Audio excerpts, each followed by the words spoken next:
podcasts. Hello, everyone, and welcome back into the GSMC Fantasy Sports Podcast, brought to you as always by the GSMC Sports Network. Ready for our fourth segment of the day here on the show, and it is a highly respected segment on the show. You guys seem to love this segment. Is my don't be surprised if segment some bold fantasy predictions ahead of NFL Week 7. A little bit earlier in the week than usual, but I just wanted to get my opinions out there. Let me know what you think of them in the comments if you feel so inclined. But without further ado, let's just jump right into them and get a little bit controversial in the show today.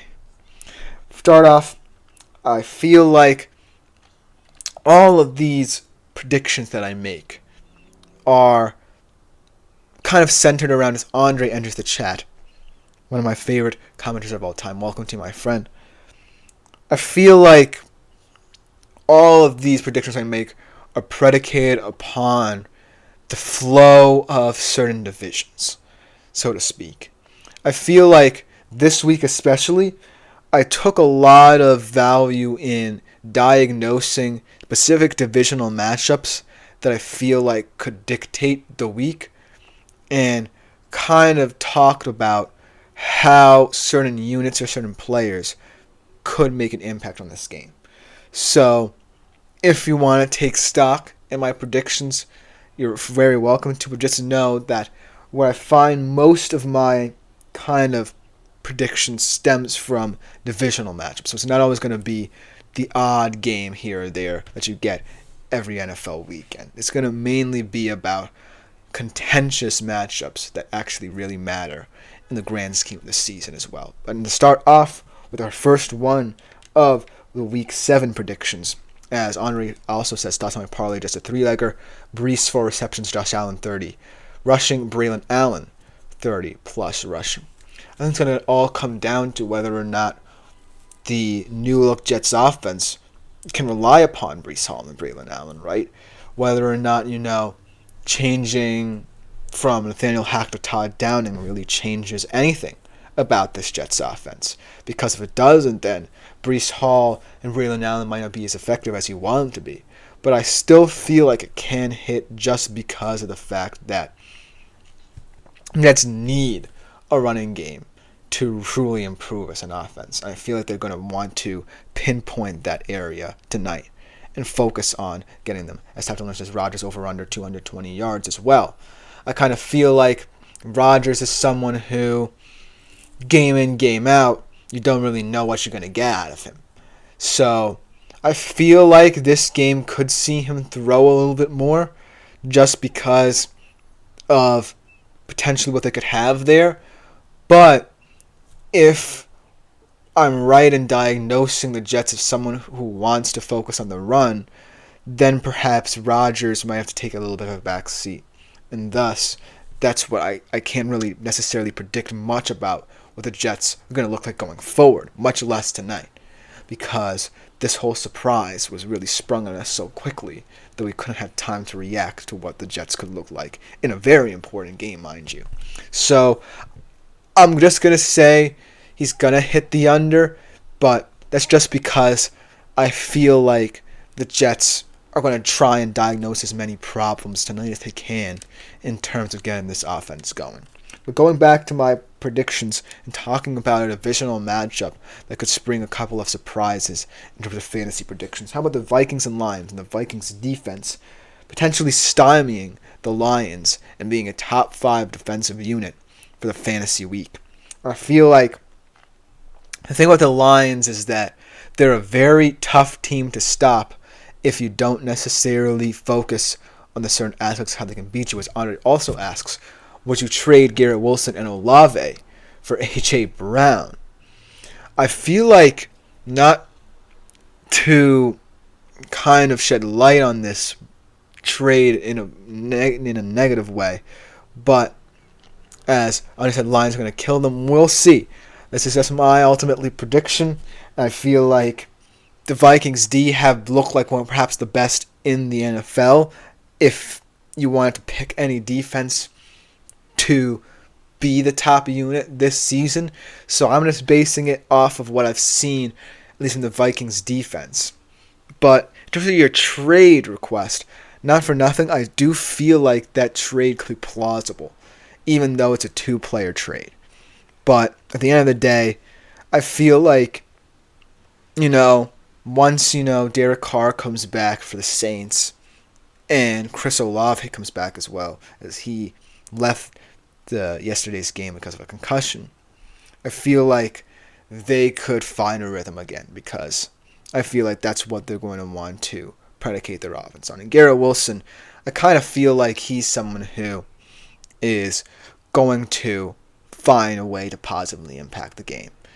And I feel like he's someone who's going to grow into the season as well. But for A.J. Brown, it's very tempting, because A.J. Brown is a very important part of that Eagles offense, as we saw in Philadelphia this weekend, beating the Browns. So I kind of feel like that trade could make sense, especially if you have a deep enough wide receiver room to account for those losses. But I'll leave it up to you, and good luck to you in your fantasy football exploits. As title owner says, I like Conklin over 29.5 tonight. We'll see.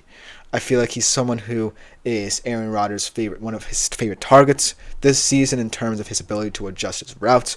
But because of that, I also feel like he's going to become someone who's just going to become a decoy in certain plays, in certain areas of the game.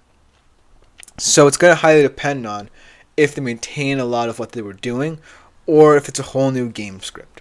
That's all I can really say about the Jets right now and any bets concerning them.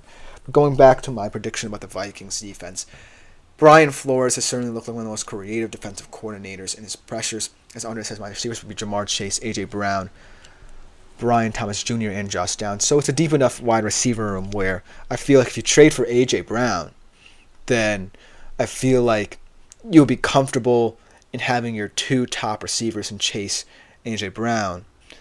And if guys like Brian Thomas Jr. breaks out, I think as well, I need help saving my fantasy team. CMC was coming back. Jordan Mason, I need to trade him somehow. He's my running back too. I feel like if you keep Mason, chances are he's going to be more of a detriment to your team than any benefits that he may have. I think that he still is someone who is going to truly benefit this team, but at the end of the day is not, someone I truly trust. I think that a CMC coming back adds a lot of value to your team, but I think that you might need to search the waiver wire a little bit to try and account for potentially losing a guy like Mason and trying to add some depth to that position, but we'll see. But let's get back to this segment here to quickly wrap it up. How about the Jets-Steelers? Sunday Night Football next week, hitting the under. And this is all before, of course, we see the Jets tonight. But I kind of feel like that game, if we look at it through a certain lens, feels like it's still, no matter what the Jets look like this week, will be a low-scoring game. And I can't see it going over, say, a 40-45 point threshold because of the fact both of these defenses very solid. Both of these offenses are kind of unpredictable. This tackle is CMC coming back anytime soon. What I will say is that I believe their timeline is hopefully looking at week 7 for his return, which will be this week. But with that tendonitis issue, it's just highly difficult to really predict how he's going to look when he comes back. And so I don't know if they want to rush him back and keep him healthy and see how long they'll stick around in the NFC West, but it's worth mentioning that that injury is very tough to come back from. But let's get back into this segment here. The Jets Steelers in the under. I just feel like I'm sticking with that no matter what happens in tonight's game because of the fact that both of these defenses are so stellar and because of the unpredictability of their respective offenses as well. And then Daniel Jones. Here's my surprise prediction of the week. A top 10 fantasy QB in a divisional matchup with the Eagles this coming week. I know it's kind of silly after a dud of a performance we'll talk about in our next segment against the Bengals this past weekend, but I feel like Daniel Jones against this Eagles defense is going to pick and choose his spots, going to play very opportunistic football, mistake-free football, not necessarily the sexiest, but still a way to kind of control the flow of the game and potentially get into the end zone more often than not. I think that it's a pretty wacky kind of prediction to sum up what the Giants will look like next week, but I have full confidence that there will be some moments where Daniel Jones will have better games than we expect from him, especially like we saw against Seattle. So in this divisional matchup, I kind of feel like against a Eagles team that I'm really not moved by, he's going to have a big game. And the last one to round it off, how about Jaden Daniels and Andy Dalton being the best QBs of the weekend? The first part of this prediction could ring true, especially for Jaden Daniels after, even though losing to the Baltimore Ravens looking as efficient as ever. But the second part, with Andy Dalton being perhaps the best QB of the weekend, that's a little bit sketchy. But I do like how he matches up against this Commanders secondary. There are ways to exploit it, and I love how he's incorporating so many different receivers into his game plan. So look for Andy Dalton to be someone who can bring back a level of confidence to this Carolina Panthers team and make this competitive game against the Washington Commanders, because not for nothing, I have high hopes for him. Let me know what you think in the comments about this segment. Coming up next, though, as Andre said, rookies are taking over. I completely agree. I feel like, as Andre said, Bowers tight end 1. I don't know about Bowers. I feel like he might become the top target in Las Vegas should Devontae Adams finally leave, but we'll see. But you're very right in the fact that rookies are definitely going to dominate a lot of what I talk about over the rest of the NFL season. But we do have to take a short break. When we come back, I'm going to start my positional rankings with my top QBs for next week. Should be a good one. You don't want to miss it. We'll be right back after this short break.